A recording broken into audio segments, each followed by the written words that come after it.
thought interest in Taeshon Cherry might fall off after being implicated in the mother-of-all college recruiting scandals. Guess again, his family denies any wrongdoing, and Bobby Hurley and Arizona State obviously believe them. On Twitter Tuesday, Cherry announced his next port of call is Tempe, the five-star forward picking ASU over the likes of UCLA, Illinois, and Texas A&M.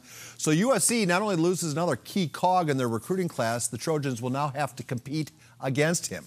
If you're a Sun Devil, you call that putting the cherry on top. Washington State quarterback Tyler Hilinski was found dead Tuesday in his apartment in Pullman, Washington. According to police, the 21-year-old redshirt sophomore suffered an apparent self-inflicted gunshot wound to the head, and a rifle and a suicide note were found next to him.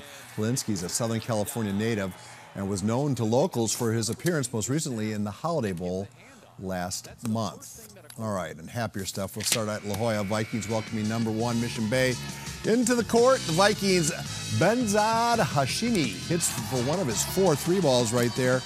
But the Bucks, Savannah Davis, responds with the spin move and the foul to keep Mission Bay in front. They hang on to win a tough one here, 58-54. The Lincoln Hornets facing the Saints of St. Augustine in the Western League contest.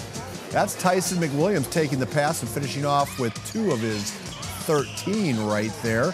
Later, it's Misa Rosada who makes the sweet crossover. 2 of his 17. Saints go on to win the final 67-38. They're now 3-1 in league play. Madison traveling to Hoover for a Central League matchup. The Warhawks' Davon Lampkin scores 2 of his team-high 17 on the reverse layup. Madison with the early lead. Hoover's Jalen Harrington beats the first half buzzer with the driving layup. He would score 26. The final 82-66 Hoover. They're now 3-1 in league play. Mater Dei road tripping from the South Bay to take on Grossmont. Third quarter, Grossmont guard Taeshon Crawford stops and pops for 3 of his 16. In the fourth quarter, Mater Dei's Trey Anderson on the screen, and he'll go in for the easy 2. Scores 19. The final 71-53. Mater Dei on top. Girls' side of things now. Patrick Henry hosting Coronado. Second quarter, the Patriots' Isabella Osuna with the nice running jumper to give the Patriots an 11-point advantage. Fourth quarter, and it's Mackenzie Groff with the layup, and she'll get the roll coming up. She would score 11 points. The Patriots go on to win 42-29. To Lakeside now, where the Grossmont Foothillers are taking on El Cap. Fourth quarter, it's Jordan Grandy beating the buzzer with the one-handed layup. That's Grandy, and then it's Grandy again with the up and under move for the game-clinching bucket. Vacaros win this one. Oh, that's a sweet, that has play of the week written all over it, Allison. The final 35-30, El Cap on top. Over to the pitch at Helix. They welcome in Santana. Helix sophomore Amaya Jones calmly puts her second goal in to give Helix a 2-0 advantage. But Santana keeps using their heads as Anika Reyes scores for the Sultans. This one ends in a tie, 2-2. Jumping into the water. Back at La Jolla, the Lady Vikings taking on Bishop School with 1:33 to go in the fourth period. Bishop's Ariana Buckstaller ties things up at 6. Going into the fifth, Katie Koenig gives the Vikings the go-ahead goal. They hang on for the 7-6 win. And we'll finish up at the Wave. RBV taking on the Lady Barons of Bonita Vista. Brianna Villalba gets 3 of her Barons' 6 goals, but Rancho Buena Vista counters with Colin Funchilling. She gets 4 scores of her own, leading the Lady Longhorns to an 11-6 win. This Saturday marks the 28th edition of the Alex Spanos All-Star Game. The North versus South border has experienced a change of fortune. The North County long considered superior to their southern counterparts, but have struggled of late to prove it. The Southsiders, coached by Mater Dei Catholics John Joyner. You know, everyone's so well disciplined and they're the leaders from their team, so it's just easy to come together. It's different because, you know, you always played against them and you're like, hey, I remember you, I went up against you. It's pretty cool. Like one of the tacos over there, I was like, dude, I remember you, you hit hard. It's pretty fun. It's been great so far. It's my last time on the field.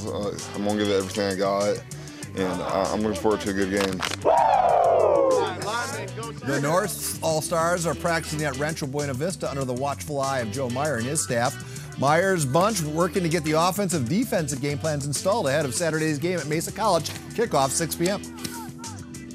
I'm looking forward to playing with new players, especially in my league, It's fun getting to know the guys. It's an honor. I've looked forward to this thing since my freshman year, and here I am. This game, it means a lot to me just to show what we've worked for the past 4 years and what we can do as a team when we all come together with different players from different schools. It's really exciting because we don't get to play too many South County teams being in the North, like 1 or 2, but it gets a chance for new competition and just bring it to them. So I'm excited for it. So Wednesday, we're taking our fun to Costera on the barge out there on Harbor Island Drive. Coaches Joyner and Meyer will be my 5:45 guests, and then Marshawn Cherry from Mission Bay will be my 6:45 guests.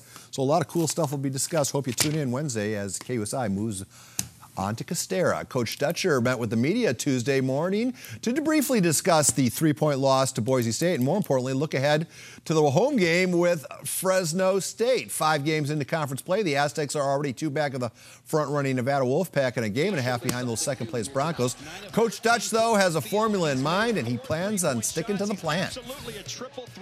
I think the conference champ is going to have to win their home games.